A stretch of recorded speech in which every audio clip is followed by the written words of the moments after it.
spend time wondering about whether to the religious person, um, as these arguments hold and sound how uh, hold and remain sound is whether if they encounter a bisexual or a sympathizer or someone who thinks that bisexuals are natural occurring, do they want to be overtly sacrificially oriented toward them because they sense that they're an affront to their religious indulgences and egoisms, or because they sense they'll fulfill it. Uh, what I know that they'll do is push one through the hoops of sacrifice you for this, sacrifice you for that. You go down for this, you go down for that. Sins of the world. John 3:16 opens them up to thinking of any conceivable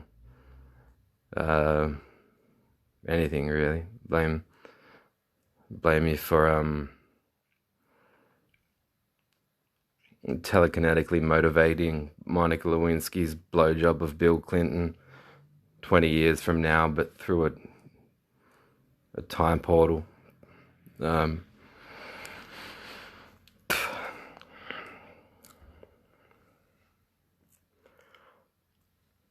Yeah, so what we know is that, well, and I think, yeah, in their own terms, pro-psych, even if they've come at you feigning to be unbelievers, and then and they're into psych and religion, if they cross the two systems of thought against one another enough, and they antagonize and hack away at one another. So cross connectivity there is problematic without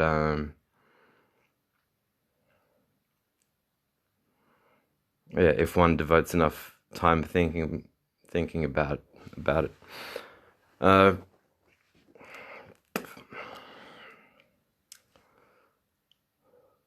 In the event of the Freemasons, and they're so secretive as they enjoy being, and to keep their pedophilic even harder to prosecute than people like Cardinal Pell or Rolf Harris. You really have to strike a chord that they find truly like sacrilegious, or in order for them to spring at you saying, well, no, it's actually this way. And then you go, oh, how pathetic. Like, you're actually worse than two Christian denominations quabbling over whether it's right to call the left foot, or the foot should be rightly called the right foot because it was right from the start. And but so their stipulation is that Jesus is a martyr and not a savior. So it's martyr in opposition to savior. If they were going martyr but the martyring language is contrived after the fact, abscondence from the address of his humanity, and involves a bunch of forged. So this bore out in Gary Cairns' personality when you're working for him in a chemist, because he's like he could receive 4 or 5 antibiotic scripts for amoxicillin, and he'll wonder if the fourth one is a forgery. Be like, I think this is a forgery. Love, I think this is a forgery. Love, I think this is a forgery. And what that was showing, embarrassingly, was that, yeah, because he's involved in doing some very difficult to trace for the majority of departments, but work that he considers himself appointed and anointed for, despite no license, showing no license people, involving people in various forms of social, scientific, and medical experimentation, treatment, devoid of consent, without having a person confronted with a profile, or allowing them to be aware of what the issue raised against them was, discussing the issue. They make you figure it out to an extent.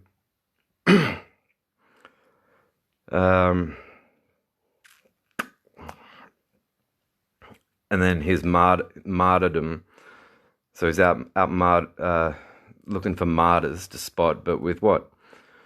And when he answers that question, it's the same four gospel mashing together project. That's just impossible to do. No one that reads them can do it. Jesus' last words in just between Matthew and Luke, for instance, are not just contradictory. In one of the crucifixion deaths, they're him saying, my Father, why hast thou forsaken me?" In another one, he's saying, "Father, into thy hands I commit my spirit." So one's a roaring protest against the fact of his death. The other one is a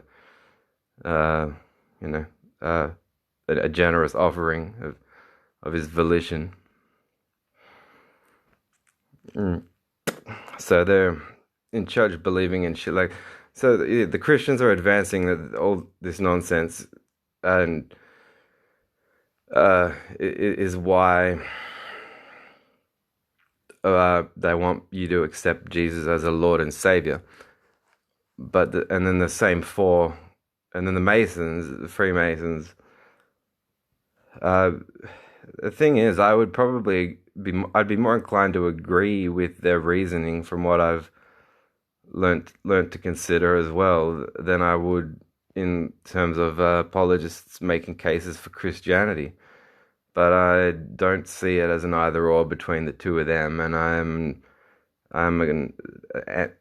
against theology in general, Christianity in particular, because I didn't have a choice for when it was imposed on me for the most part. But you can't really take the same. You can't take the same four books mashed together that the Christians are using to say, here's your proof of a savior, and go, no, that's just the proof of a martyr. I mean, they've still got the miracles ripped out of pagan mythology. Apollonius of Tyana had the miraculous ability to walk through walls, which there are historical timeline disputes about whether he preceded or shortly followed Jesus, and Jesus being the more modern of the religious martyrs put forward. So if we knew without dispute and beyond reasonable doubt that these were all his teachings, those were his feats, that was his cause, and then he gets martyred for his cause, and they're practicing martyrdom, then fine. But if not, if they don't get with known discrepancies in these manuscripts, the dating, academia surrounding the dating issue disputes for the four Gospels, then they're obviously, and this is their prototype for identifying a martyr. Their formula, then it's obvious. It obviously doesn't work, and then And that's when you'll see Gary Cairns in the pharmacy, and every fourth script is like, "Love, I reckon this one might be a forgery." Uh, so what gives them a bit of peace of mind is if instead of having to wonder if a prescription for hemorrhoid ointment was forged or not, because while they're secretly expert martyr spotters, is if a person that they have lined up is a male without very many defense mechanisms in place, who has long hair, because then they can correlate that to their stained glass imagery from their churches and go, well, hang on, if we can't establish a martyr, we're quite free of all the conflicts that emerge when one tries to understand the Gospels or make sense of the Gospels. And we're free to that because this person is skinny and they have long hair. So let's make them take a fall for something.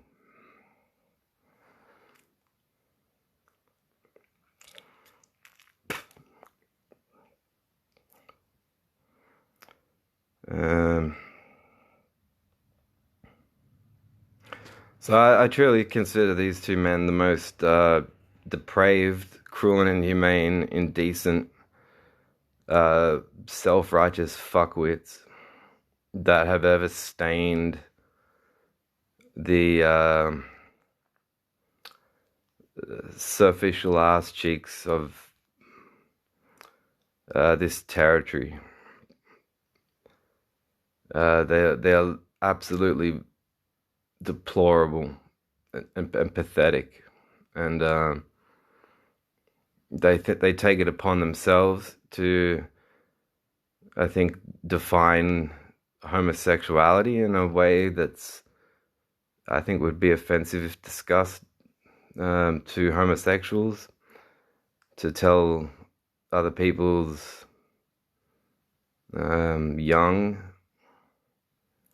that you know, after saying things like that they're military affiliated and have all sorts of, you know,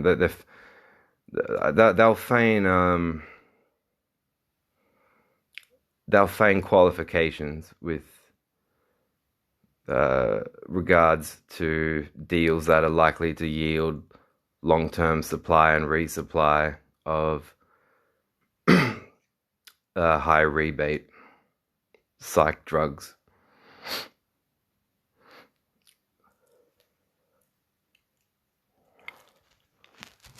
So yeah, but the two of them are the two. They're the two individuals I've encountered, in fact, in my entire life, who I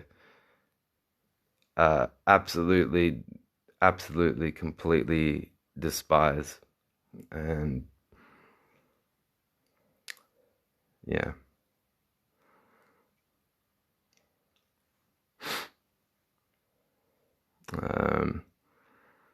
He likes his White Star, Gary Cairns, Freemason, and he likes to wear shorts and pull his white socks up to distract you from how he's stepping on you.